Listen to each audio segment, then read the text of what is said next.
The man awoke to the sounds of birds chirping and to rays of sunlight entering the room in which he lay. Confused, he scanned the room, trying to recall anything, initially sensing nothing out of the ordinary. But as his mind adjusted, the smell of delicious breakfast entered his nose, and accompanying it was a grim presence. Only then did he recall the previous night's events, and it caused his heart to race. Cautiously, he turned around to face the direction of the smell, praying that what he expected to see would not be there. But alas, atop the dining table sat a delicious-looking breakfast, and next to it stood a cloaked woman with yellow eyes. And with a smile, she said one word. Breakfast? Too afraid to move or shout, the man could only shiver and expect the worst. But all he seemed to get was the opposite. Barely able to breathe, the man could only stutter out one word. Witch. And to this, the woman responded. Technically a mage, and that means there will be no tricking, scheming, or killing from me. Mostly.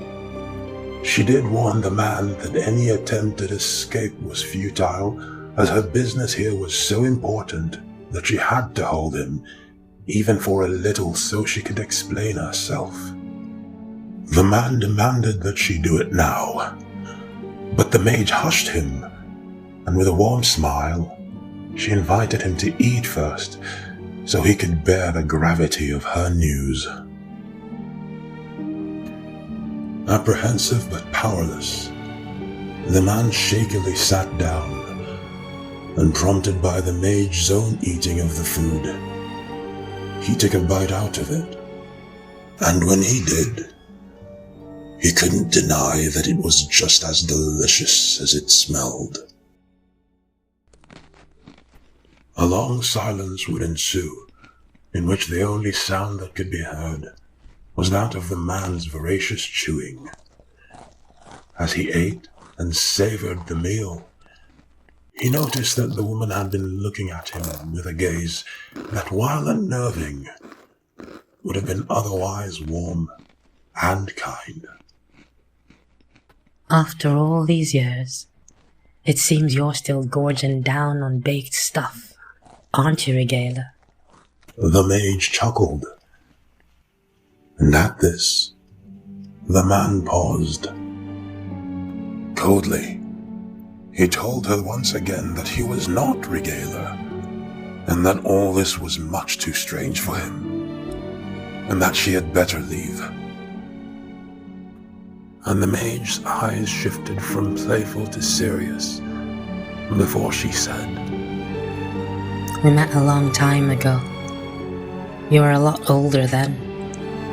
And now you're so young.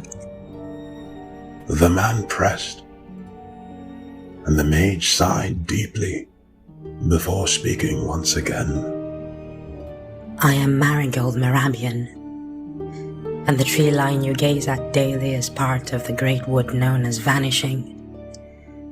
And beyond is Smith Country, my home, and the home of many in desperate need of your help. The man openly mocked the story, but as he saw the mage's unwavering seriousness, a great pit grew in his stomach. If anything, the mage reaffirmed every word she spoke, and at this, the man rose to his feet in sheer disbelief, and he questioned aloud why he was even listening to this absurdity, and he demanded that the woman leave. But she rose to her feet and pulled from her cloak an old but familiar-looking book, which she gave to the man. Stunned, the man took the book and opened it, and the very first page he saw featured the very owl that he had just drawn.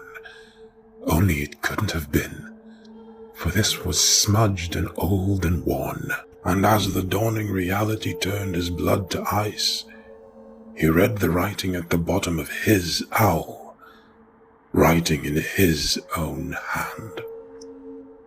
And it said, "Marigold is right.